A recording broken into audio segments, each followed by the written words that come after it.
Bien, teníamos pensado pues eso, una conferencia magistral de Raquel Fernández, que Raquel Fernández es profesora de filosofía aquí en esta casa, en la UNED, y tenemos la suerte de que es profesora aquí, pero también ha sido alumna aquí, también ha sido alumna de doctorado aquí. O sea que entiende muy bien la situación de estar allí, ¿no? Bueno, pues eso pues luego también le podemos decir, o lo nos puede decir ella también, su experiencia, tal, a propósito además del tema que nos convoca, ¿no? Ella ha trabajado sobre todo, si no me equivoco, pues temas de filosofía india clásica y contemporánea, estudios postcoloniales, el tema de la historia, filosofía del yoga. Ha cofundado una sociedad sobre yoga y filosofía, una sociedad actual y tal, y yo creo que bastante dinámica, internacional. Tiene bastantes publicaciones, artículos sobre estos temas y varios libros. Sankhya y Yoga, una lectura contemporánea. Trance y memoria en el budismo y el yoga del año 22 en la editorial Kairos. Vamos a disfrutar de su charla, de su conferencia y fijaros también, os digo así de entrada, en el título, ¿no? Es decir, ausencia y omnipresencia por una filosofía global en la universidad en el siglo XXI. Pues muchísimas gracias, Raquel, por aceptar esta invitación, estar aquí entre nosotros y dispuestos a aprender contigo y quizá a discutir o no. Seguramente. Bueno, pues gracias, Tomás, gracias, Noé, por la invitación. Buenas tardes a todos, a todas. La verdad que me hace ilusión compartir este tema, ¿no? Aquí, sobre todo en mi casa, en la UNED, compartir la filosofía global. ¿Qué es esto de filosofía global? Pues tenemos que entenderlo, se inscribe dentro de un proyecto mucho más amplio de descolonización de las ciencias sociales. Dentro de este proyecto está la propia descolonización de nuestra disciplina, de la filosofía. La filosofía global reúne a organismos muy diversos, editoriales, journals, revistas, universidades, societies o sociedades de académicos, que juntos, incluso congresos, toda una serie de organismos, académicos y no académicos, que se unen con el propósito de, primero, cuestionar el canon de filosofía que se está impartiendo en las facultades de filosofía de todo el mundo. Cuestionar este canon e intentar cambiarlo. Para intentar cambiarlo tenemos que entender de dónde viene la genealogía, las raíces de este canon de filosofía que estamos estudiando. Además, hay que proponer alternativas institucionales para propiciar que el canon, que el corpus de pensamiento que se está estudiando a nivel global pueda cambiarse. Tenemos que contar con un cuerpo docente que esté dispuesto a descolonizarse primero a sí mismo y después sus propias asignaturas, pero por mucha buena voluntad que tenga este corpus docente, además hay que darles herramientas, materiales didácticos, ideas de cómo integrar nuevas voces en sus asignaturas, en fin, hay que preparar toda una serie de estrategias para que este cambio de canon institucional y académico sea posible. Entonces, todos estos organismos que forman parte de este movimiento muy amplio de la filosofía global, trabajamos en varios frentes de trabajo para crear la posibilidad de este cambio. Dentro de todos los organismos que son muchos, yo destacaría la labor que está haciendo el APA, la Asociación Americana de Filosofía, lo tenéis ahí en el centro. Ahí tenéis la declaración sobre el carácter global de la filosofía. Entonces, la Asociación Americana de Filosofía, en esta declaración que podéis leer, que está colgada online, viene a decir que en los eventos, en los congresos que organiza la APA por todo el mundo, además hay varios al año, en las revistas que son del APA, etcétera, cuando alguien va a tratar temas de historia de la filosofía o de una disciplina y solo va a abordar autores occidentales, europeos, estadounidenses, que hay que decir que uno trata Western Philosophy, filosofía occidental, ¿no? Y esto está lejos de ser una mera anécdota. El tema es que cuando uno va a hablar, por ejemplo, en APA, pasa Vanessa por ahí, tienes ahí un sitio, Vanessa. No, vale. El tema es, para poneros un poco en contexto, que cuando uno va con una ponencia sobre filosofía, sobre historia de la filosofía india antigua, tiene que decir que es filosofía india antigua o filosofía china. pero cuando uno va a hablar solo de Aristóteles, no dice nada, dice historia de la filosofía. Entonces, con estas declaraciones, esto ya no se puede hacer, por ejemplo, en el APA. Si lo haces, te pueden decir algo, porque tú solo vas a abordar una parte de una historia de la filosofía que es global, ¿no? Entonces, esto incentiva al cambio, pero esto también en sus revistas, etc., ¿no? Bien, entonces voy a empezar, para ponernos en contexto, cuál es la pregunta rectora que nos guía a todos los que estamos en estos frentes de trabajo de la filosofía global.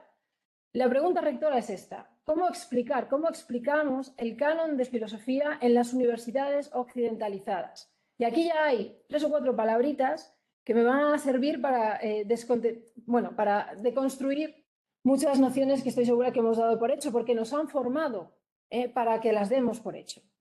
El canon de la filosofía. Bien, voy a entrar con una forma de abordar el canon que tenemos, que es desde el pensamiento decolonial latinoamericano. ¿Cómo lo aborda Ramón Grossfogel? Que viene a decir algo que muchos de los que estudiamos filosofía asiática y filosofías no occidentales ya descubrimos cuando nos formamos en universidades donde solo se nos enseñaban autores, hombres blancos europeos, ¿no? Entonces, Ramón Grossfogel va y dice: ¿cómo es posible que el canon de pensamiento en todas las disciplinas de las ciencias humanas, en la universidad occidentalizada, se base en el conocimiento producido por unos cuantos hombres de 5 países de Europa Occidental? 5 países: Italia, Francia, Inglaterra, Alemania y Estados Unidos. ¿Cómo es posible que los hombres de estos 5 países alcanzaran tal privilegio epistémico hasta el punto de que hoy en día se considere su conocimiento superior al del resto del mundo? Y la tercera pregunta me gusta todavía más: ¿cómo es que en el siglo XXI, con tanta diversidad epistémica en el mundo, estamos todavía anclados en estructuras epistémicas tan provinciales, tan coloniales, y yo sigo, tan racistas y tan sexistas? Al final nos forman en un pensamiento endogámico, donde salimos estudiando los mismos autores, todos, en todo el mundo. Ahora voy a hablar de este modelo de universidad. Salimos todos con los mismos autores que pertenecen solo a 5 países y se nos dice con esto: atrévete a pensar. Y atrévete a pensar cualquier problema contemporáneo que ocurra en el mundo. Sal estudiando este canon y ponte a pensar los problemas contemporáneos de ecología que suceden en Asia o problemas de feminismo latinoamericano, desde los mismos autores. Los que empezamos viendo que este fenómeno y nos dimos cuenta en primero o segundo de carrera, tiramos mano de las guías docentes que nos esperaban y de la bibliografía que nos esperaban, y nos dimos cuenta de que nos iban a formar únicamente en esto, y quisimos de alguna manera desviarnos, tuvimos que contraformarnos. Al mismo tiempo que estudiábamos el grado, teníamos que formarnos, por ejemplo en mi caso, en filosofía india. Realmente es contraformarte a lo que te están dando, ¿eh? El sistema está pensado, todo el sistema institucional, de becas, de proyectos de investigación, ya os lo aseguro, está pensado para que si tú te sales de aquí, de esto, si tú presentas una beca, por ejemplo predoctoral, donde solo solo usas autores indios, ya os digo que es un suicidio académico. Y no importa los méritos que tengas. Yo tengo todos los premios de extraordinario de grado, tengo méritos. Si presentas un proyecto de este tipo, una beca de este tipo, ¿qué ocurre? Que te piden que lo insertes, la beca tiene que estar insertada de algún modo para que te la den, un proyecto de investigación que esté en marcha en una universidad. Pero ¿qué proyecto de investigación hay que abarque el pensamiento indio, el pensamiento de China? Entonces alguien te hace un favor y te hace un hueco en su proyecto. Y entonces cuando lo vuelves a presentar te dicen: sí, pero está metido con calzador, porque su idea y este proyecto no tienen que ver. O sea, no sé si veis esto, pero al final se te van cerrando todas las puertas para que de algún modo te puedan dar proyectos de investigación, te puedan dar becas, si vas a tirar de un canon cuyo centro no es eurocéntrico. Y es mucho más desafiante hacer esto, descentrar el canon, usar autores de China, usar el pensamiento indígena, que los temas en sí. O sea, tú puedes cuestionar, en cuanto a temas están muy abiertos, en la institución en general, hablo de todo un mecanismo que por supuesto va más allá de España. Pero tú puedes desafiar muchos temas, el antropocentrismo, no hay problema, pero ¿desde dónde lo haces?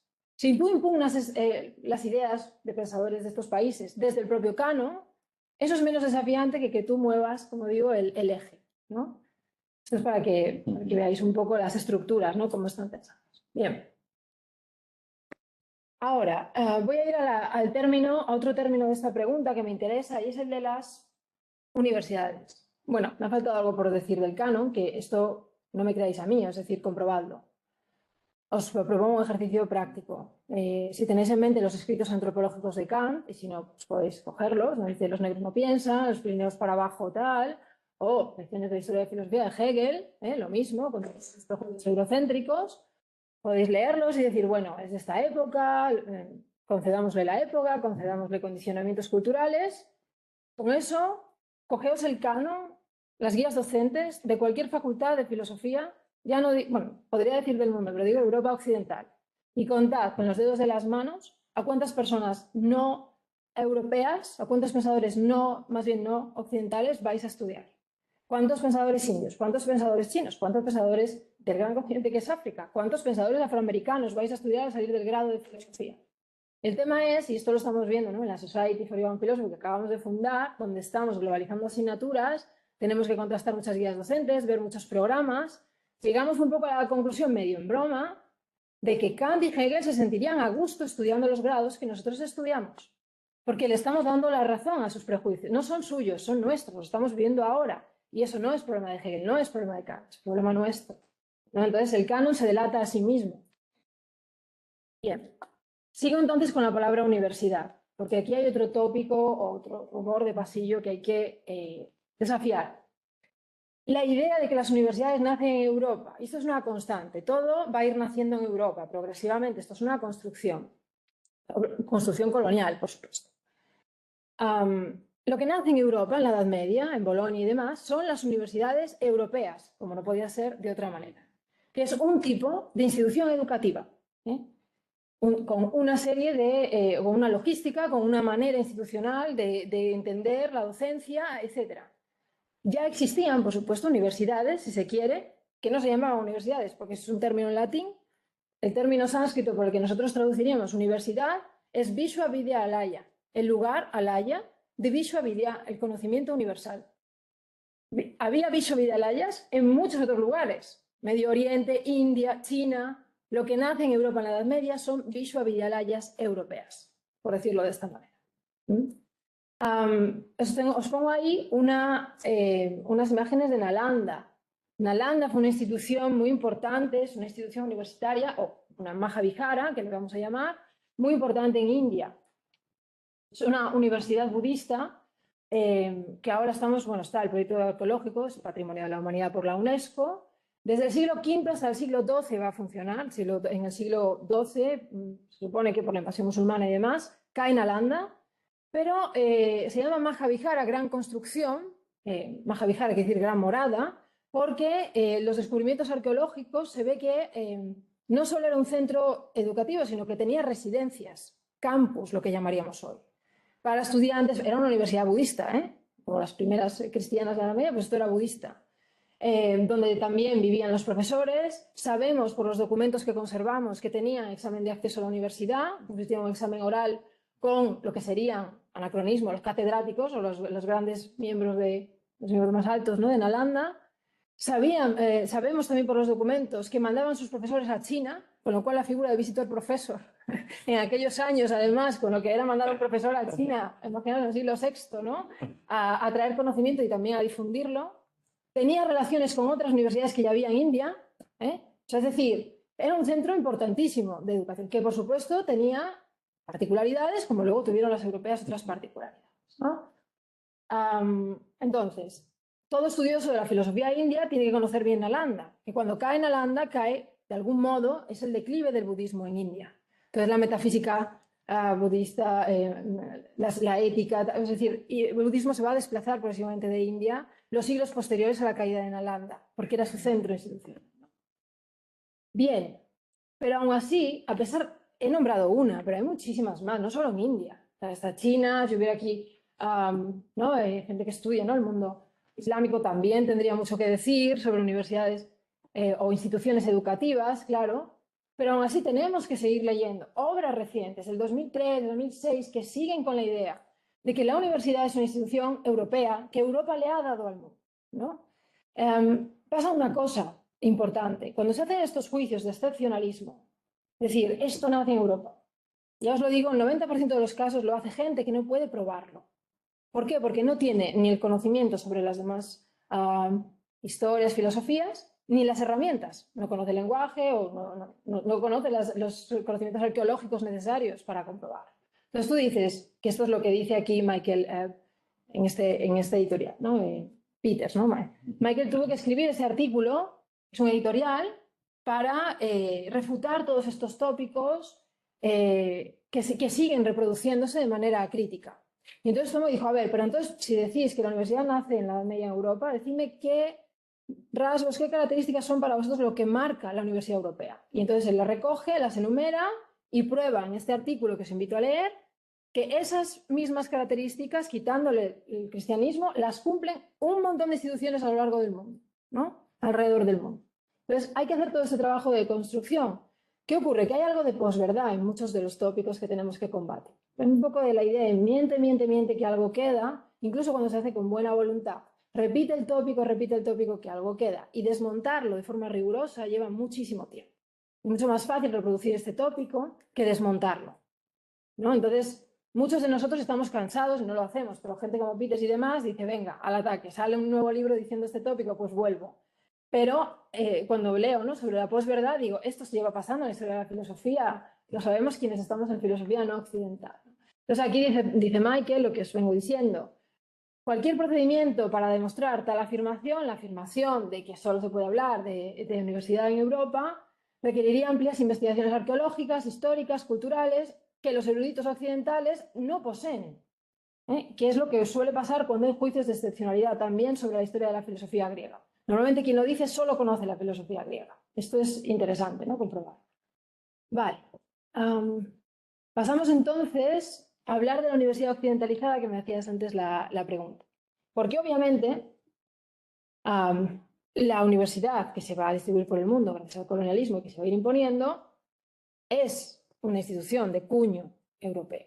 Y no es la institución de la Edad Media, obviamente. Hay unas reformas, la reforma de Humboldt en el siglo XIX, en la creación de la Universidad de Berlín, 1811, si no recuerdo mal, es el modelo que se exporta a Estados Unidos, es el modelo que se va a exportar en general gracias al colonialismo. Entonces, efectivamente, las universidades que tenemos ahora son de cuño occidental. No solo eso, sino que han llevado consigo mismo, bueno, con esta institución, con este modelo, va unida sus virtudes y sus defectos, como lo tienen todo el resto de instituciones, obviamente, no occidentales.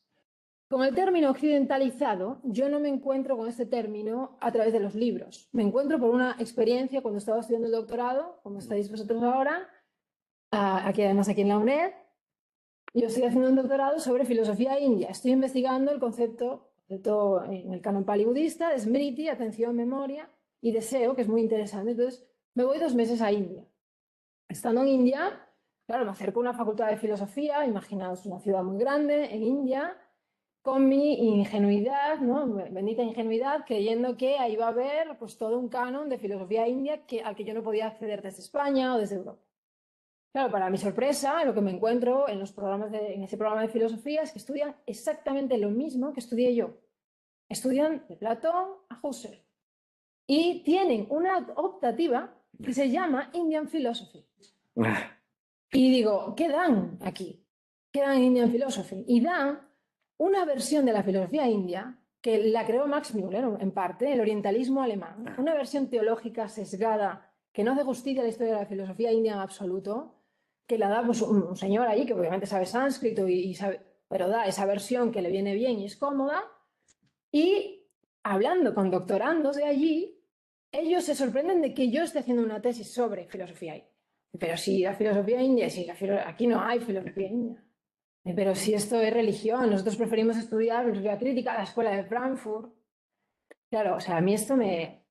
¿Sabéis? Porque si no conocéis el recorrido de 2000 años de debates de filosofía india, de epistemología durísima, pero durísima, pues claro, esto os puede parecer simplemente pues, un sesgo, pero es que cuando conoces la historia de la filosofía india, que te encuentres con doctorandos de 27, 28 años, que no saben ni lo más mínimo de su propia filosofía, que son más hegelianos que Hegel en su eurocentrismo, es muy grave, ¿no? Es muy grave. Entonces, claro, cuando me encuentro con eso, llamo a colegas de Estados Unidos que son indólogos, que trabajan allí dando filosofía india y les pregunto, oye, ¿sabéis que esto está pasando en esta universidad? Y me dicen, no, está pasando en todas.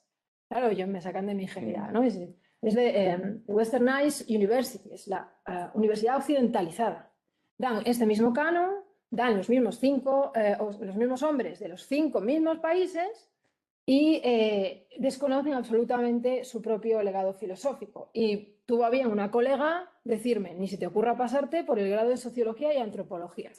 No veas cómo están estudiando las costumbres, los hábitos, la tradición, la etnografía, el folclore de su propio país, tirando de hombres igualmente de estos 5 países. Y bueno, o sea, y dije, no, es que no se me ocurre pasarme, no quiero saber lo que están haciendo, ¿no? Pero esto ya no solo es mi experiencia, esto, por ejemplo, lo cita Daniel Rabe, por eso tenéis esta obra aquí. Cuando él estudia a Jaya Krishna, que es el gran filósofo de la India, bueno, filósofo de la filosofía india contemporánea, es Jaya Krishna, el que descoloniza un poco esto ya en serio. Daniel Rabe es un discípulo de Jaya Krishna y va de visitor profesor a la Universidad de Magadha. Y allí se encuentra con lo mismo, que casi no tiene estudiantes porque él da filosofía india, que todo el mundo prefiere estudiar a Husserl, estudiar a tal, que estudiar filosofía, que no es que lo prefieran, es que como desconocen la filosofía india y nadie les ha enseñado, pues tienen unos clichés brutales, ¿no?, sobre esto. Entonces, esto es el legado de la universidad occidentalizada, entre otras muchas cosas, ¿no? Todos salimos con el mismo canon, ¿no? Bien. Entonces, cuando yo me entero de este fenómeno, me dicen, claro, hay literatura que lo teoriza, que lo discute, y vuelvo a Ramón Grossfogel, que hace este libro, Descolonizar la universidad occidentalizada. Que ya no se trata solo del canon, sino también las formas institucionales, el público de las universidades, la racialización de los estudiantes, en fin. Esta obra os la recomiendo, es un libro colectivo que edita Grossfogel, ¿no? Y luego está, por supuesto, Boaventura de Sousa Santos con la idea de descolonizar Occidente, haciendo una pregunta muy necesaria, si puede existir un Occidente no occidentalista, a lo cual yo respondo claramente sí. Igual que ser hombre no es lo mismo que ser machista, ser occidental no es lo mismo que ser occidentalista. El occidentalismo es un fundamentalismo. Ser occidental, pues, es una circunstancia, habrá que deconstruir incluso la propia categoría occidental, pero bueno, nacer en Francia, nacer en España, formarte es una circunstancia. Que tú, digamos, favorezcas un discurso colonial, es superior al resto y demás, eso es un fundamentalismo, se llama occidentalismo, no es diferente, y por supuesto que hay estrategias. Yo doy filosofía india y mis colegas también, ¿no? En Nación Europa, pues ando con colegas que también se dedican a filosofía china y tal, somos occidentales, los pies a la cabeza, y seguramente cuando yo estoy dando filosofía india estoy haciendo filosofía occidental, para empezar, porque ya lo hago en un idioma europeo, pero yo no soy occidentalista, o por lo menos trato de no ser, ¿no? Hay una gran diferencia. Bien, entonces, voy a entrar brevemente ya. Vale. En 3 frentes de trabajo, ¿no?, que tenemos en la filosofía global, que os digo, es un fenómeno muy, muy amplio. Todos estamos un poco en todo, pero hay quien se especializa más en una cosa que no, ¿no? Y entonces, lo primero que hay que hacer, en la primera línea del frente están los que llevan a cabo una lectura anticolonial, decolonial y postcolonial de la historia y de todos los saberes. Entonces, es entender la genealogía del canon. Para eso hay que desafiar la historia que nos han contado. Hay que investigar, hay que encontrar lagunas, hay que encontrar dónde están las raíces, ¿no?, de todo este racismo, todo este epistemicidio, de todo. Hay que buscarlo. Entonces, la filosofía decolonial, que es sobre todo el movimiento latinoamericano, va a hablar de la crítica a la modernidad como proyecto civilizatorio, no emancipatorio. Y guarda con la filosofía postcolonial, que también os voy a hablar. La filosofía postcolonial sobre todo tiene que ver con Oriente Medio e India, pero la diferencia un poco es esta: ¿dónde sitúan el inicio de la modernidad? El movimiento decolonial latinoamericano sitúa el inicio de la modernidad en 1492, tal vez un poquito antes, con la caída de Al-Ándalus, cuando los reyes católicos se trasladan a la corte, al Palacio de la Alhambra. Allí dan permiso, digamos, autorización a Colón a hacer esta expedición en busca de la India y llega a las Américas. Pues ahí, digamos, empieza la modernidad. ¿Esto qué les permite a los pensadores decoloniales?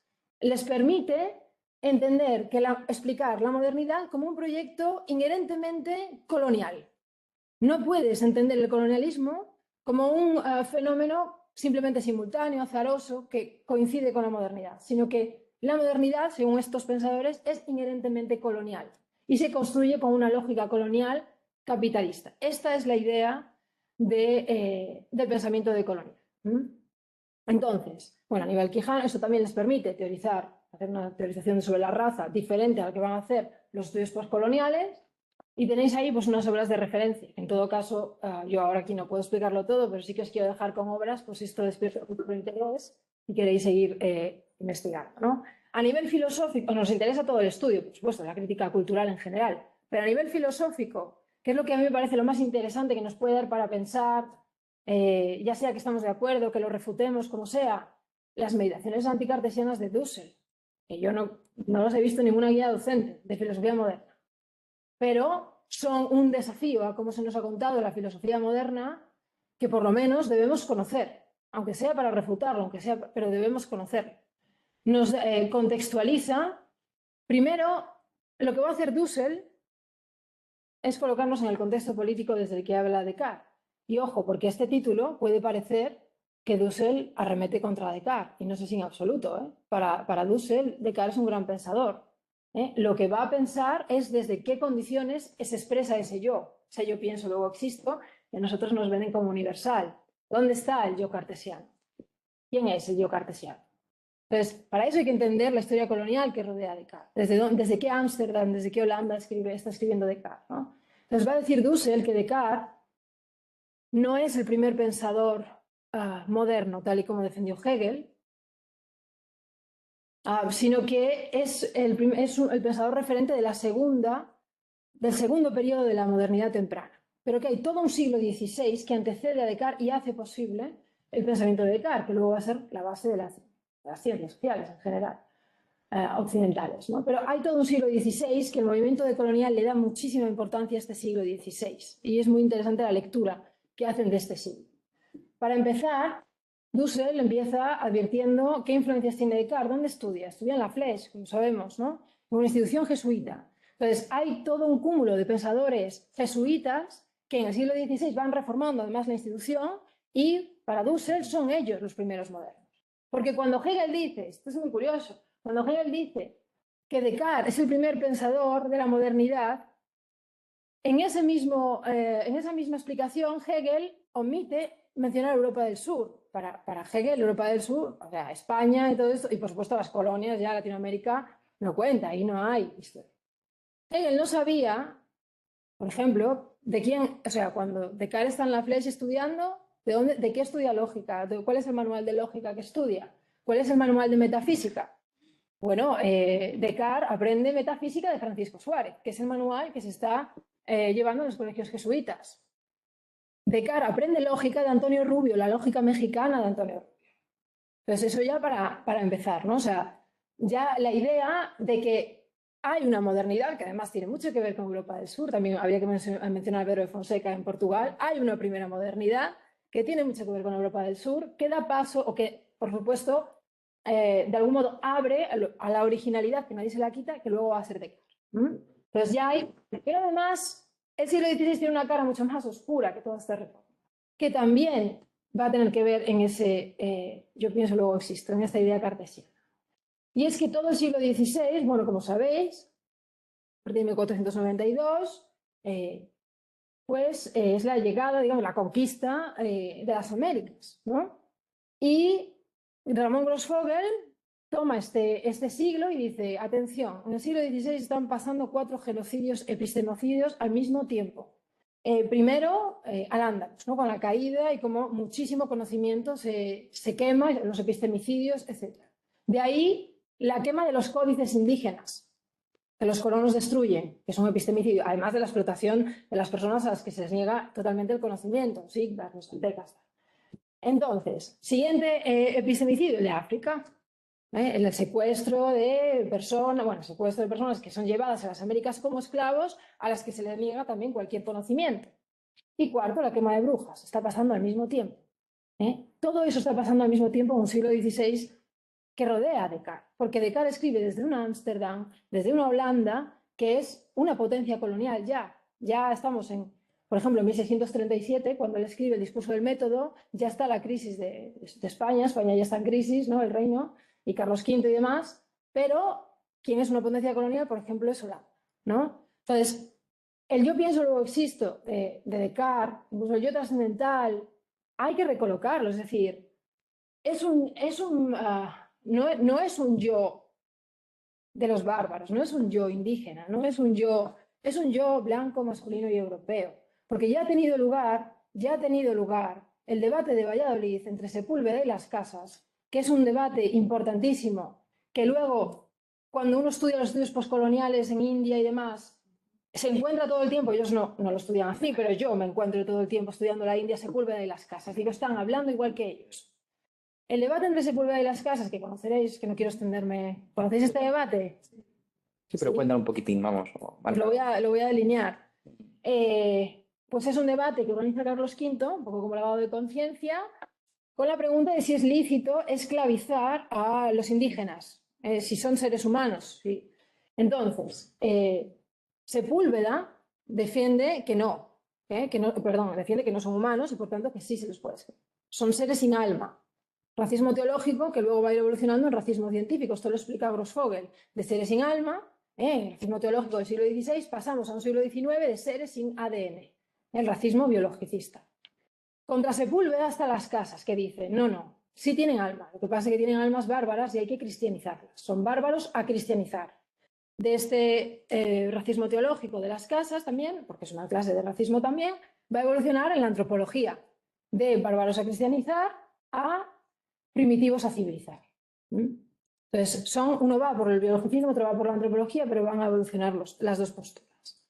Se puede considerar a Bartolomé de Las Casas uno de los primeros antimodernos, en cierto sentido, con sus escritos en contra de muchos de los excesos que la modernidad se permitía contra los pueblos indígenas y demás. Pero realmente a quien habría que estudiar, y estamos muy acostumbrados a estudiar la dialéctica de la Ilustración de Adorno, como una crítica a la modernidad, pero a quien realmente habría que estudiar es, por ejemplo, a Felipe, ¿no? Poma de Ayala, Guamán, que es el indígena inca, bueno, es criollo, educado en cristiano, pero él sabe quechua y escribe la Corónica, ¿no?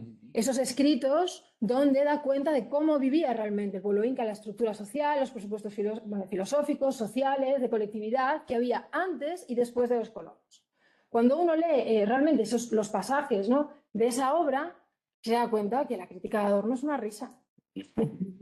Entendedme, ¿por qué es una risa? Porque no sale de Europa, mientras que tenemos un texto del 1616, que es cuando termina el Poma de Ayala de escribirlo, tenemos un texto de 1616, Descartes, todavía le va a faltar 30 años para escribir, yo pienso, luego existo, ¿no? Donde ya se están, denunciando los excesos de la modernidad y sobre todo la idea de que no es la propiedad privada la que define la humanidad, porque esto era el argumento de Sepúlveda. Cuando dice, son seres sin alma, porque mira, no poseen nada, no tienen tierras propias. Propiedad privada como criterio para considerar a alguien ser humano. Entonces, por eso el movimiento decolonial dice, aquí empezamos también con la lógica capitalista. Y es Poma de Ayala el que en estos escritos dice, no, es que esto es una república donde las tierras se comparten así, se distribuyen así, lo explica porque además él conoce el quechua, es indígena. Entonces, claro, ahí tenemos ya textos que a mi modo de ver deberían estar presentes en el canon, ¿no? Y no lo están, ¿no? Entonces, bueno, os invito a, por supuesto, a estudiar estos dos textos de Grossfogel y Dussel, que además están pensados para revolver el gallinero, ¿no? Están pensados para desafiar, ¿no? Sí. Bien. Bueno, pasamos brevemente a la poscolonialidad, que sitúa al inicio de la modernidad, o sea, poscolonialidad y decolonialidad son solidarios, son movimientos y muchos además intentan derribar estas diferencias y deconstruirlas, pero son movimientos solidarios. Lo que pasa es que se van a situar al inicio de la modernidad, en el siglo XVIII, siglo XIX, ¿no? El colonialismo británico en India, por ejemplo. Pero ahí está Edward Said con el orientalismo, que es una obra que ya se conoce más. Homi Bhabha, Gayatri Spivak, que son autores indios. Ahí tenéis también los estudios subalternos de Ranajit Guha, que son un poquito posteriores. Van a hacer una lectura marxista del colonialismo británico, porque ellos ya han tenido que educarse en el canon occidental y van a tomar, por ejemplo, la idea de Gramsci de subalterno y la van a aplicar a las condiciones, sobre todo de los campesinos de la India. Van a hablar Ranajit Guha de esta dominación sin hegemonía, el hecho de que nunca tuvieron hegemonía los ingleses, dada la tradición cultural tan fuerte que hay en India. Pues sí, dominaban, pero la hegemonía seguía siendo de la cultura india, ¿no? Que para eso es una tradición milenaria. Bueno, es muy interesante esta lectura. Luego, por supuesto, las mitologías blancas. Aquí faltan muchísimas fuentes de pensadores guineanos, africanos, en fin, yo os traigo un poco mi mi esquina, pero esto es muy, muy amplio, ¿no? La filosofía. Vale, y ahora hablando un poco de India, nos vamos a meter en un fenómeno raro que sucedió a colación del colonialismo británico en India. Más allá de que los autores indios tengan peso en los estudios postcoloniales, como Gayatri Spivak, como Homi Bhabha, como Ranajit Puja, ellos ya son postcoloniales, es decir, muchos de ellos ya son posteriores a la independencia de India, que fue en 1947. Pero pasa una cosa, y es que hay una serie de pensadores indios que antes de que la India se independice, es decir, estudiando bajo condiciones del Raj británico, van a rebelarse contra el sometimiento intelectual, que van a rebelarse contra lo que estoy diciendo yo ahora, contra su propio canon, que les obligan a estudiar. ¿Y por qué se lo obligan a estudiar? Bueno, pues porque está este acta sobre la educación de Thomas Macaulay. Thomas Macaulay es enviado, ¿no?, por Inglaterra, que llega allí, monta una asamblea y se va a decidir cómo reformar las instituciones educativas, sobre todo, en primer lugar, las secundarias, de India, de toda India. Tenemos una serie de gobernados que les vamos a dar, qué materias les vamos a asignar para que estudien y en qué lengua. Entonces, sobre esto no decide ningún indio, sobre esto deciden los ingleses. Entonces, hay un debate que va a durar mucho, donde unos defienden que hay que enseñar en árabe y en sánscrito, o sea, la tradición de lenguas que tiene la India, pues no me voy a extender mucho en esto, ¿no? Entonces dicen, no, hay que enseñar en árabe y en sánscrito, pero Macaulay va a defender que hay que enseñar en inglés. Y es un acta que yo recomiendo de verdad que la leáis, no tiene pérdida y vais a ir entre Sepúlveda y las casas, todo el tiempo en árabe. Si quiere no puede, si tienen alma, no tienen alma sí, pero hay que civilizarlo, ¿no? Entonces, por ejemplo, se va a permitir decir, Macaulay, en su supina ignorancia, que una estantería llena de libros europeos, ¿no?, vale más que toda la literatura sánscrita. Obviamente, Macaulay no sabe sánscrito, para empezar, ¿no? Volvemos a la idea de que estos juicios se hacen precisamente a la gente que no tiene la manera de comprobarlos, ¿no? Entonces, fijaos, os pongo ahí en amarillo. La mitad del comité sostiene que debe ser el inglés, la otra mitad va a recomendar que sea el árabe y el sánscrito. Y dice Macaulay, a mí me parece que la cuestión es saber cuál es la lengua que más vale la pena conocer, ¿no? Entonces, el proyecto de Macaulay va más allá de escoger la lengua en la que se va a educar. Él quiere crear, lo pone ahí, una clase de personas, lo dice en su acta, él quiere crear una casta nueva.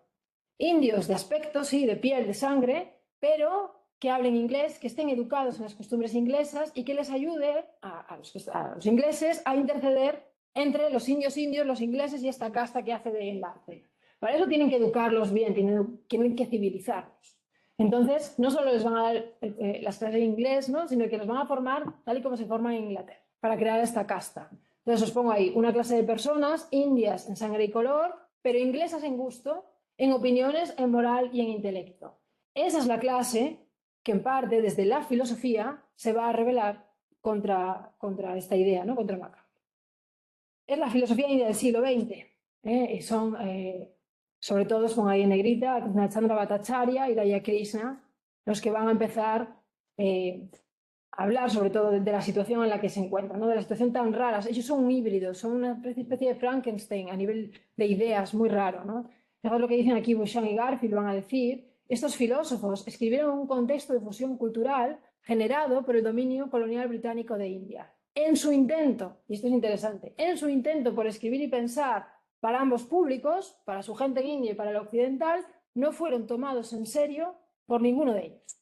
De hecho, ahora están viviendo en agua. Ahora Oxford University Press, Columbia están reeditando obras de Bhattacharya y Daya Krishna. Pero en su momento nadie se los tomó en serio. ¿Por qué? Pues fijaos, Krishnachandra Bhattacharya es bengalí. Estudia en inglés, claro, hace filosofía en inglés. Lo educan en filosofía occidental. Un poco se especializa en Kant, es kantiano. Pero también sabe sánscrito, obviamente, también puede andar con los textos de la tradición filosófica india. Entonces, tiene un dominio tremendo sobre Vedanta, sobre Sankhya, sobre Nyaya, lógica, sobre Kant, sobre Hegel también. Entonces, va a hacer textos donde todas sus fuentes se van a mezclar y tenemos una interpretación vedántica de Kant y de un nivel, además, extraordinario. No basta solo para entenderla conocer a Kant, tienes que conocer también el Vedanta. Y además entender qué novedad está introduciendo el propio Bhattacharya. Entonces, ya no solo es que no los tomaran en serio, es que no había nivel en esa época y en esta, lo veríamos, para entender lo que estaba haciendo Bhattacharya. Y él no lo estaba haciendo a propósito, es que él había sido sí que claro que estaba haciendo algo deliberado y a propósito, pero en parte es que son las fuentes de las que disponía. Son el resultado de esta fusión cultural híbrida, que no contenta a ninguno de los dos públicos, ¿no? Y Daya Krishna va a pasar igual. Pero además, Bhattacharya, que es el padre de la filosofía india, fijaos que él fallece en el 49, es decir, la independencia de India es en el 47, que él vive en una India todavía colonial. Entre esos escritos están escritos políticos, uno de los más importantes es la autodeterminación en ideas. Swaraj es el nombre que se le dio a la lucha por la independencia de India. Es Swaraj, pero él va a decir, no, necesitamos la independencia a nivel intelectual, lo primero, porque estamos esclavizados en el bagaje cultural. Pero luego va a dedicar escritos sobre cuestiones filosóficas del pensamiento indio y cuestiones de filosofía europea moderna, y además los va a mezclar, como he dicho, ¿no? Además tiene ensayos independientes, se dedicó mucho a la lógica, a la fenomenología, la libertad es su tema, por ejemplo, ¿no? Entonces, con toda esta serie de textos híbridos, él está, de alguna manera, y sin quererlo, anticipando lo que hoy sería filosofía global, ¿no? Y él va a escribir Swaraj en ideas, un manifiesto contra el sometimiento intelectual. Es muy interesante, ¿no? Cuando él dice, solo hay sometimiento cultural cuando el elenco tradicional de ideas y sentimientos de uno es sustituido sin comparación y competencia por un nuevo elenco que representa una cultura ajena y lo posee a uno como un fantasma. O sea, él es bengalí, prácticamente no puede ya dar conferencias en bengalí, él se da cuenta de esto. Está muy lejos de la lengua, de su lengua a nivel filosófico. Su lengua de repente es en inglés, tiene unos conceptos con los que de repente ya le cuesta conciliar con los conceptos de su propia tradición. Y lo que dice es, tengo un fantasma, estoy poseído por algo que no es mío, ¿no? Entonces tengo que recuperar mi identidad. De algún modo tengo que hacer dialogar las tradiciones que me han enseñado. Entonces, él sí tiene conciencia de que forma parte de esa casta de intelectuales que quiso crear Macao. Él es un ejemplo de esa casta y él se da cuenta de esto. Entonces, un poco abre esta crítica, que luego va a retomar Daya Krishna y demás, de nosotros ya somos esta casta, ¿qué hacemos con esto? Porque no hay vuelta atrás. O sea, no hay vuelta atrás. El mundo ya va a ser híbrido, el mundo del colonialismo ya va a ser... Occidente está en todas partes, no vamos a perder el inglés, no vamos a dejar de hacer filosofía en inglés, pero algo tenemos que hacer con nuestra propia tradición también. O sea, esto no es una historia de nostalgia y de volver al pasado. Ellos saben que no hay vuelta atrás, pero tampoco quieren caer en clichés coloniales, ¿no? Entonces, como es una llamada a estar alerta. Pues os pongo ahí unas obras de Daya Krishna, de Krishna Chandra Bhattacharya. Para mí, bueno, veis ahí que tiene una dedicada a Kant, una lectura kantiana desde el Vedanta. A mí la obra más extraordinaria es la primera, aunque está editada que parece, ¿no?, como un libro antiguo, son estudios en filosofía, donde él intenta descolonizar el pensamiento indio. De hecho, empieza diciendo, que aquí trata del Sankhya, del jainismo, del Vedanta.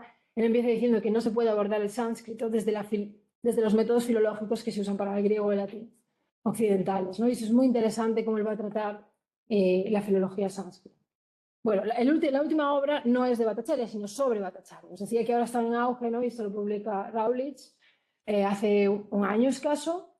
Cómo se hace, ¿no?, como la construcción de la filosofía india contemporánea, que es una Chandra Bhattacharya, ¿no?, editado por Daniel Rabe, y esto acaba de salir hace.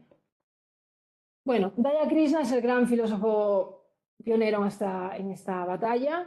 Él realmente es el que va a poner contra las cuerdas pensamiento occidental, pensamiento indio, y va a hablar mucho de cómo se construye la imagen mistificada de la filosofía india por oposición a una imagen racionalista, cientificista de la filosofía occidental. Entonces, Daya Krishna, un poco jocosamente, va a decir, a mí me encanta la mística occidental cristiana y me encanta la lógica india, ¿no? Cambiando un poco la idea de que en la India está lo espiritual, cuando aquí, es lo que va a decir, Daya Krishna, tenemos una tradición religiosa y mística en Occidente, que no tiene nada que envidiarle a la de la India, y en la India tiene una tradición de matemáticas, de lógica, de epistemología, que nada tiene que envidiarle a la filosofía. Quiero decir, que se ha creado una imagen, ¿no?, muy injusta acerca de un pensamiento de la India que solo tira a la religión, que solo es teológico, como si aquí no hubiera habido teología y aquí fuésemos cientificistas, ¿no?, desde siempre. Entonces, bueno, él va a confrontar estas dos imágenes y tanto al público indio, porque también hay una serie de, bueno, los vedánticos y demás, les interesa que su propia filosofía se vea como espiritual, entonces él va a confrontar, vamos, a su gente y también a los filósofos europeos. Y él va a crear las samvadas. Samvad es una palabra sánscrita que significa conversación. Y él va a crear un proyecto filosófico en el que trae a filósofos occidentales de lógica y tal, de las universidades de Oxford, tal, los lleva a India y los pone a debatir con pandits, eruditos, en sánscrito, que tratan el mismo tema, por ejemplo, Nyaya. Claro, es un proyecto donde uno se tiene que abrir a otro mundo cognitivo, porque aunque tú trates lógica, si tú estás estudiando un código occidental, de repente te abres a un código de lógica india, pero ellos se hacen cargo, con traductores, digamos, simultáneos, se hacen cargo también de que puede haber toda clase de fallos, de malas comunicaciones en el intercambio, pero se hacen muchas en BAD, no solo sobre lógica, sobre muchísimos temas, fenomenología y demás. Porque en India todavía se sigue haciendo filosofía en sánscrito. Ojo, o sea, hay pandits que siguen escribiendo en sánscrito, es la lengua, que la India tiene ahora mismo como unas 18 lenguas oficiales. Entonces, su lengua universal de la filosofía sigue siendo el sánscrito. Entonces, él pone a estos filósofos sánscritos que no leen inglés y demás a dialogar pues esto, con gente de Oxford y demás, y esto ha quedado publicado en muchos libros que tenemos de estos debates, ¿no? Bien, luego otro de los que lidera este movimiento es John Ardon Gannery, el discípulo de Matilal, estudia en Oxford, va por el área de la lógica, es analítico, pero pues un analítico experto en PSOA, ya veis que aquí estamos en todo terreno, ¿no? Sí, porque obviamente es el sánscritista, uno de los grandes sánscritistas, él recorrió toda la historia de la lógica y la epistemología en la India, rescató toda la filosofía moderna en 1700, 1800, esos años de India, y por supuesto se dedica a crear materiales también para impartir docencia, como el Handbook of Indian Philosophy, está con epistemología global, que es uno de los grandes, y luego es un experto en PSOE, ¿no? Estas cosas que vienen. Y él va a una conferencia precisamente sobre el excepcionalismo europeo, de una clasicista, bueno, de una profesora de filosofía antigua, donde en Oxford ella viene a decir la excepcionalidad del mundo griego, con la mala suerte que está John Ardon Gannery de público. Y no digo mala suerte, que aparte es una persona encantadora y filósofo, al contrario, ¿no? De ahí se crea un diálogo interesante, ¿no? Pero ella viene a decir un poco, esta profesora, ¿no? La excepción que fue Grecia, pero claro, al desconocer todo lo que rodea, si tú hablas de esto ante un público que solo se ha formado en filosofía griega, pues la conversación toca un techo muy claro, se comparten cosas, se aprenden cosas, pero estamos en un poco en la endogamia.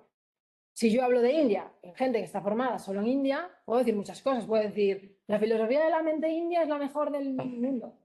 Nadie me va a refutar, ¿no? Nadie me va a corregir, nadie me va a enseñar.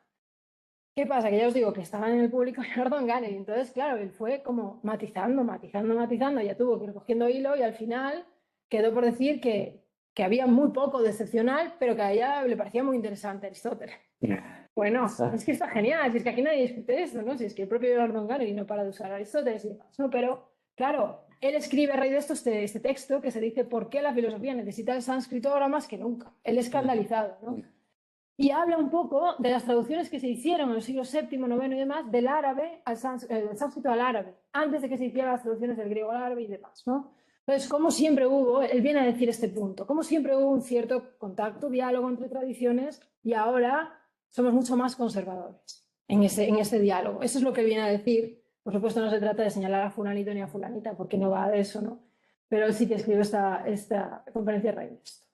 Bueno, luego ya para terminar queda un frente importantísimo de trabajo, que es donde yo estoy más implicada, y que es la reforma de los programas académicos, y eso se hace a partir de, sobre todo, de las societies, de sociedades de académicos internacionales, por ejemplo, sociedades, asociaciones de académicos de filosofía china, de filosofía india, de filosofía guineana, etcétera, que por supuesto dan asesoramiento a docentes que quieran globalizar sus asignaturas, porque aquí la filosofía global no va de que uno tenga que ser al mismo tiempo sinólogo, indólogo, experto en filosofía, eso es imposible. Y no es necesario para globalizar una asignatura. Para dar a conocer voces a tus alumnos, voces diferentes, no hace falta que uno tenga un doctorado en filosofía. Pero claro, es un proyecto colectivo y es un proyecto que trabaja muchísimo la humildad epistemológica, porque tienes que hablar con todo un equipo. Eso estamos globalizando, en el proyecto globalizado, una asignatura de filosofía analítica para instituciones estadounidenses y hay que contrastar muchísimas guías docentes, pero no una, ni 10, ni 20, muchísimas, qué problemas están trabajando, qué autores están trabajando, entonces cómo introducir aquí, pues, la filosofía de la mente, cómo introducirla, hay que dialogar y sobre todo también luego hay que dejar espacio a que haya algún pensador chino, es decir, es un trabajo arduo, tedioso. Ninguna agencia de evaluación te lo va a reconocer, no se remunera económicamente y los manuales, si tienes que crearlos, que vayas a crear, aunque te los publique Oxford University Press o Routledge, no se citan, porque son manuales para estudiantes de grado, los manuales no se suelen citar. Entonces, en cuanto a compensación académica o económica, cero. Sin embargo, tienes la sensación de que estás trabajando en lo que realmente puede cambiar la universidad y la docencia, claramente, ¿no? Y al final terminas con una guía docente hermosa que dices, ojalá la hubiera estudiado yo, esta, ¿no? Bueno, y por supuesto creando materiales y demás si es necesario. Luego, incentivos por parte del sistema académico. Yo creo que esto ayudaría. Y no seré yo quien hable de las bondades del sistema académico estadounidense, ni muchísimo menos. Pero sí tiene alguna cosa que me parece interesante. Y es, por ejemplo, para tú, cuando tú aplicas a una tenure track, a una plaza permanente laboral un poco más allí, tú tienes que firmar un diversity statement. No es que tengas que firmar, es que tienes que presentarlo. ¿Qué quiere decir este statement? Que tú eres capaz, vas a ser capaz de enseñar a públicos muy diferentes, de etnias, géneros diferentes, de circunstancias económicas diferentes.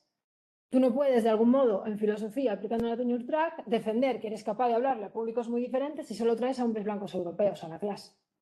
No sé si veis esto. Entonces tienes que defender que tú eres capaz de integrar, bueno, de estar a la altura de los tiempos, que diría Ortega, del siglo XXI. Es claro que no vas a cerrarte en lo de siempre. Entonces, ¿que esto puede ser una fachada? Bueno, pues puede ser. El diversity statement, como tantos statements, puede ser una fachada que uno se busca para ganarse la plaza. Pero por lo menos lo tienes que hacer. Y lo ideal sería que no fuese una fachada. Lo ideal sería pues quien presente el mejor diversity statement de algún modo, pues esto sube puntos. Esto no es que te impida presentarte a la plaza, pero quien tenga mejor, pues va a subir, ¿no? Que haya incentivos de este tipo, desde luego ayudaría. Bueno, ya terminando, también se crean congresos que te enseñan precisamente cómo integrar otras voces en el aula, cómo integrarlos, ¿no? Cómo dar incluso asignaturas como la que estoy dando yo en la UNED, Filosofía India. Yo tengo una asignatura para dar 2000 años de tradición, ¿qué doy? Yo cuando digo, ¿qué doy? Ya no solo el periodo, ¿qué escojo? Filosofía del lenguaje, metafísica, estética, no sé, es que hay filosofía de la mente. ¿Qué escojo en un semestre? ¿No? Ya no solo es el periodo, sino qué filosofías doy. Imagínate que tienes que dar toda la historia de la filosofía griega, ¿no? Pero en un semestre, claro, ¿qué das? Ya no solo es el periodo, como digo, sino es escoger no toda la historia de la filosofía griega, toda la historia de la filosofía occidental. Claro, imaginad que tenéis un trimestre para dar toda la historia de la filosofía occidental. ¿Qué dais? Fenomenología, ética, filosofía primera, ¿no? Este es el debate. Claro, ¿qué doy? Pues yo estoy en esa, entonces gracias a mis colegas que voy a este congreso, hablo con ellos y me dicen, a ver, pues vamos a estructurarlo así, vamos a intentar dar esto. Claro, no es tan sencillo, ¿no? Bueno, termino ya con esta diapositiva, que es de Garfield y Van Norden, que son quienes más están trabajando por crear manuales, handbooks en Oxford University Press sobre filosofía mundial, filosofía india, China y demás, para ayudar a los docentes a dar clase. Ellos publican en The New York Times una entrevista que os recomiendo, muy breve, una entrevista, más bien es un editorial, que se llama Si la filosofía no se va a desificar, entonces llamémosla por su nombre. Entonces van a decir esto. Evidentemente no hay nada intrínsecamente malo en la filosofía escrita por varones de ascendencia europea, pero la filosofía siempre se ha enriquecido a medida que se hacía cada vez más diversa y pluralista. Tomás de Aquino lo reconoció cuando siguió a sus colegas musulmanes en la lectura de la obra del filósofo pagano Aristóteles, ampliando así el currículum filosófico de las universidades de su época. Esperamos, dice, ellos se quejan de los departamentos de filosofía estadounidenses, tengo que decir. En Europa, pero dice, esperamos que los departamentos de filosofía estadounidenses enseñen algún día a Confucio con la misma frecuencia que nos enseñan acá. Que los estudiantes de filosofía tengan tantas oportunidades de estudiar la Bhagavad Gita como la República. Que el experimento del hombre volador del filósofo persa Avicena sea tan conocido como el experimento del cerebro en una cubeta del filósofo Hilaripadma. Que el examen crítico del concepto del yo del antiguo erudito indio Chandrakirti será tan estudiado como el de Vigión, Franz Fanon, bueno, veis por dónde, ¿no? Que todos estos autores son tan familiares para nuestros estudiantes como sus colegas, igualmente profundos del canon filosófico contemporáneo. Pero termino ya con esto, porque ellos terminan así esta entrevista. Pero hasta entonces, para que esto no ocurra, seamos honestos, enfrentémonos a la realidad y llamemos a los departamentos de filosofía euroamericana lo que realmente es.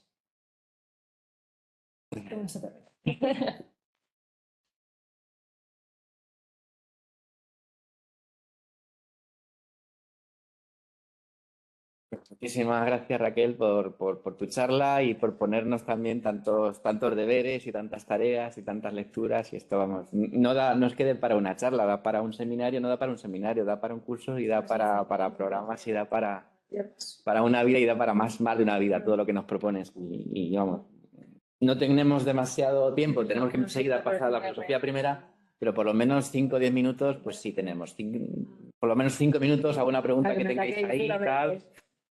Luego tenemos eso, 1 hora, pues para hablar un poquito de la filosofía primera y muchos de estos temas pueden volver a salir después, ¿no? Pero ahora por lo menos 5 minutos, 10 como máximo para una pregunta, una cuestión y aprovecharnos de Raquel. Sí.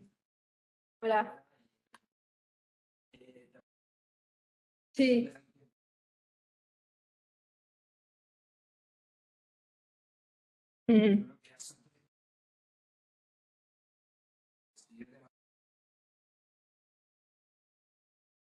Sí, pero bueno, ser occidental no es nada malo, ¿eh? Es negativo. O sea, quiero que no los polaricemos. Natanus, sí. Sí. Amartya Sen es una figura muy interesante. Él escribe el prólogo a uno de los libros de Rana Guja. Claro, pero es educado. Sí, es que en esta época realmente estamos...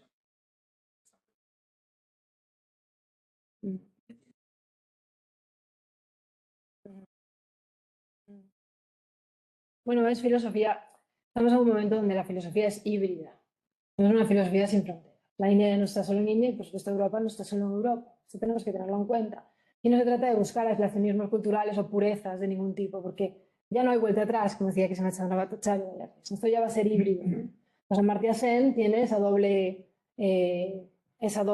bueno, ascendencia, pero también estudió, ¿no?, en currículum occidental. Sin embargo, Amartya Sen, por ejemplo, le hace el prólogo a Rana Gupta, está mucho en los estudios postcoloniales y demás, ¿no?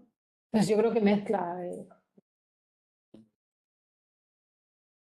Y brevemente, que hay alguna pregunta más y tenemos poco tiempo, ¿eh? Sí.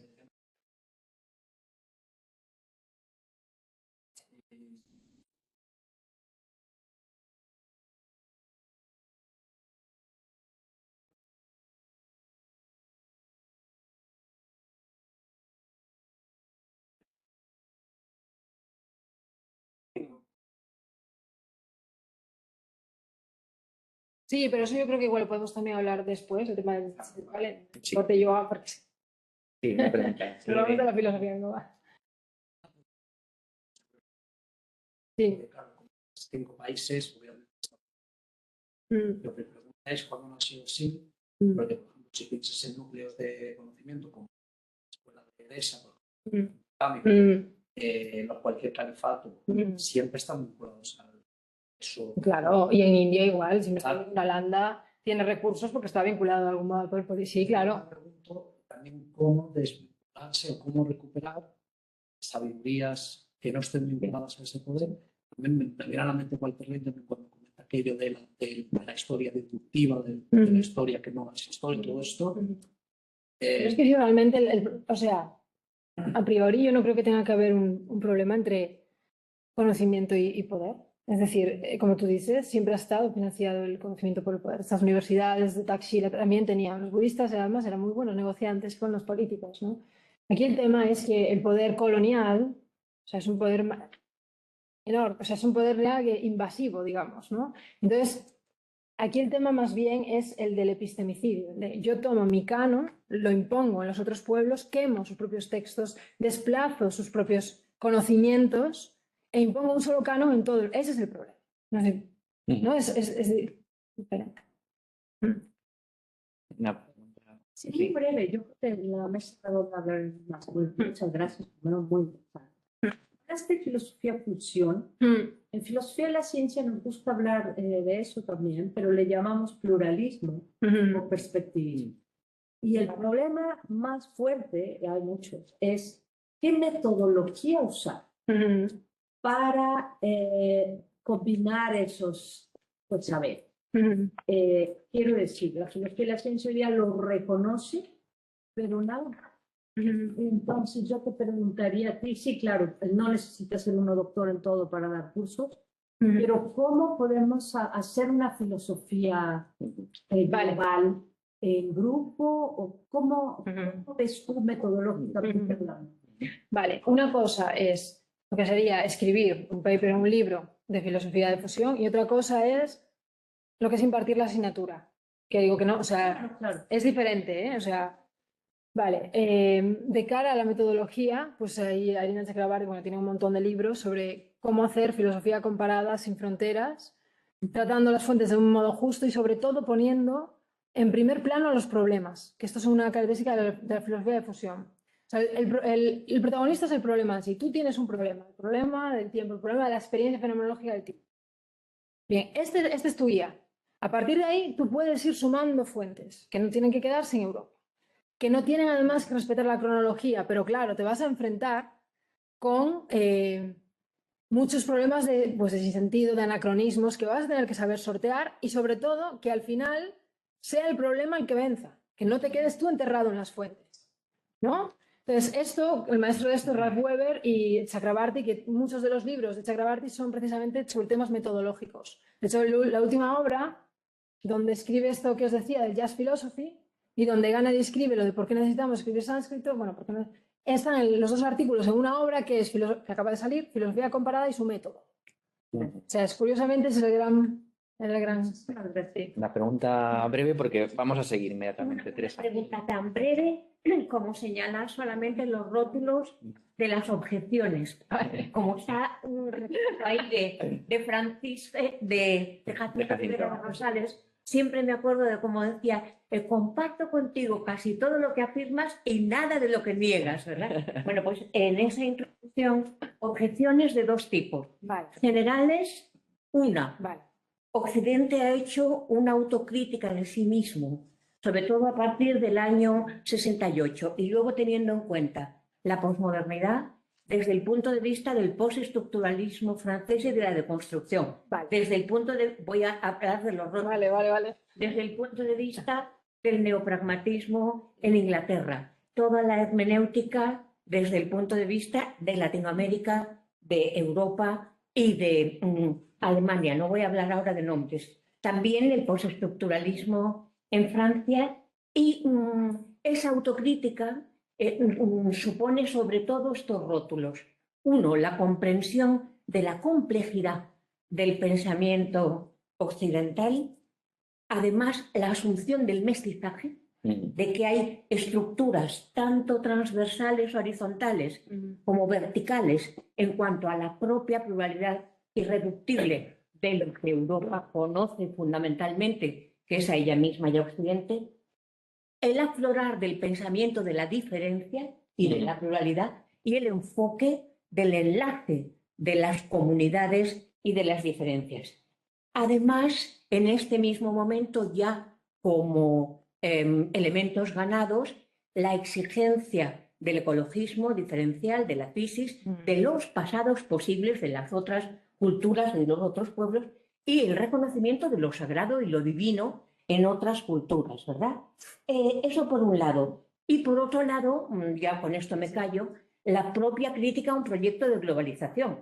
Claro, porque si no fuera pluralista y no fuera diferencialista, entonces sería un proyecto de capitalismo ilimitado de consumo, inadvertido o advertido. Y esa globalización sí que sigue siendo, en ese sentido de Derrida, ¿verdad? Hombre blanco, europeo, más aún todavía protestante.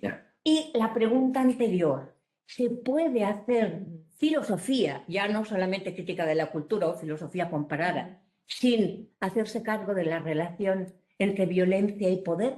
¿Qué estratos de filosofía en otros pueblos no tendrían esa vinculación? Todos. Sobre todo el elemento de la poner en cuestión la globalización de una filosofía que no fuera pluralista, ¿no? Bueno, por alusiones, aunque sean brevemente, telegráficamente. Pues claro que estoy de acuerdo. No me parece una objeción en parte el hecho de que Europa ha producido una crítica, una autocrítica. La produce. Sí. Por ejemplo, pensadores coloniales como Grossfogel y tal rebaten esa crítica y dicen es una crítica al eurocentrismo eurocéntrica, es una crítica eurocéntrica al eurocentrismo. no salen de Europa. Y Bolívar Echevarría, con los que hemos Sí, trabajado, están diciendo, y cuidado, porque las raíces posibilitantes de un diálogo transversal comunitario, estas nos obligan a pensar una Grecia que nunca habíamos conocido. Pues que no, el problema de elementalizar en eso sería mucho. Sí, yo te iba a decir que esto lo harían, esta crítica lo harían los pensadores decoloniales. Yo no estoy tan de acuerdo, o sea, estoy más de acuerdo en que sí hubo una... A mí mi problema es mucho más práctico. De acuerdo, tenemos todas estas críticas. No es que no son los manuales. Es las ideas incluso de mis propios colegas europeos. O sea, yo soy mucho más práctica, Teresa. Te concedo todo lo que has dicho. ¿En qué cambia eso la situación del canon de filosofía en nuestras facultades?